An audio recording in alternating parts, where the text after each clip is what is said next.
26/11 मुंबई आतंकी हमलों के मास्टरमाइंड तहव्वुर राणा को भारत लाया गया है।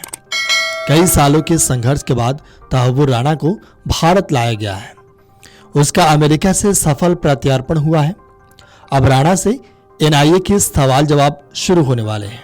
माना जा रहा है कि पहले दिन की पूछताछ में ज्यादा सवाल उसके परिवार से जुड़े हो सकते हैं, यानी कि उसके बारे में ज्यादा जानकारी निकालने की कोशिश होगी। जानकारी के लिए आपको बता दें कि राणा को 18 दिन की एनआईए कस्टडी में भेजा गया है।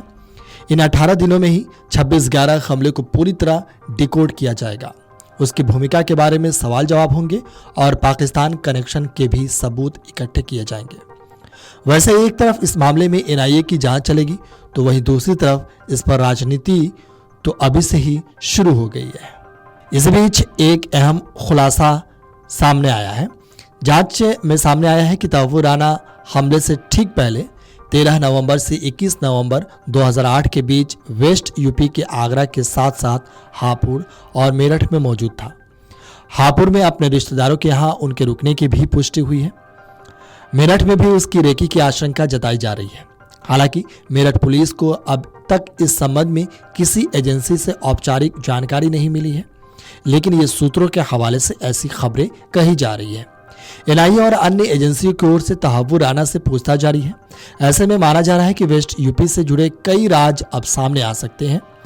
मेरठ के एसएसपी डॉक्टर विपिन ताड़ा ने बताया कि अभी तक किसी जांच एजेंसी ने तहव्वुर राणा को लेकर मेरठ पुलिस से संपर्क नहीं किया है।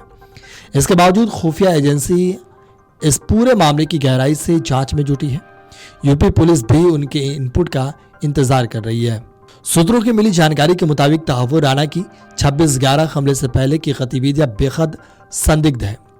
वो अपनी पत्नी समराज अख्तर राणा के साथ दिल्ली, हापुड़, आगरा, कोची, अहमदाबाद और मुंबई की यात्रा पर था। इस दौरान उसने कई अहम जगहों की रेकी भी की, जिससे साफ होता है कि वह हमले की योजना का सक्रिय हिस्सा था। वहीं वेस्ट यूपी, विशेष रूप से मेरठ, हापुड़ और आगरा जैसे शहरों में आर्मी की छावनियां हैं। ऐसे में तहव्वुर राणा की संदिग्ध मौजूदगी इस बात की ओर इशारा करती है कि आतंकी हमले की योजना केवल मुंबई तक सीमित नहीं था, बल्कि आर्मी की छावनियां भी निशाने पर तो नहीं थी। एनआईए की पूछताछ के बाद ही रेकी का मकसद क्या था, इस संबंध में साफ पता चल सकेगा। हालांकि फिलहाल ये सूत्रों के हवाले से ऐसी खबरें चल रही है। आपको बता दें कि तहव्वुर राणा के भारत प्रत्यार्पण के बाद से एनआईए और अन्य एजेंसियां उससे पूछताछ कर रही है। उम्मीद है कि वेस्ट यूपी और अन्य शहरों से जुड़ी उसकी गतिविधियों के बारे में अब विस्तृत जानकारी सामने आएगी। इससे न सिर्फ 26/11 हमले की गहराई से पड़ताल हो सकेगी, साथ ही दुश्मनों के निशाने पर वेस्ट यूपी के होने के बारे में भी जानकारी सामने आने की उम्मीद है। साथ ही इस प्रकार के तत्वों के मददगारों के बारे में भी जानकारी मिल सकती है। आपको बता दें कि 26/11 मुंबई हमलों के आरोपी तहव्वुर राणा को गुरुवार देर रात राष्ट्रीय जांच एजेंसी मुख्यालय लाया गया। एनआईए ने कहा कि एजेंसी उससे विस्तार से पूछताछ करेगी। दिल्ली राज्य विधिक सेवा प्राधिकरण के तहव्वुर राणा के वकील ने कहा कि एनआईए ने 20 दिन की पुलिस हिरासत मांगी थी। कोर्ट ने जांच के लिए 18 दिन की कस्टडी दी है।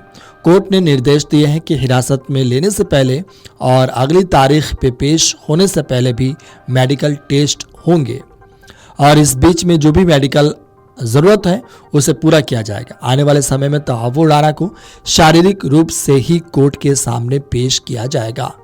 Video desk Amar Ujala dot com. अगर आप ये वीडियो YouTube पर देख रहे हैं तो हमारे चैनल को सब्सक्राइब कर बेल आइकन दबाएं और Facebook पर देख रहे हैं तो हमारे पेज को लाइक करें। 8 मिलियन प्लस सब्सक्राइबर, आपके इस भरोसे के लिए बहुत धन्यवाद।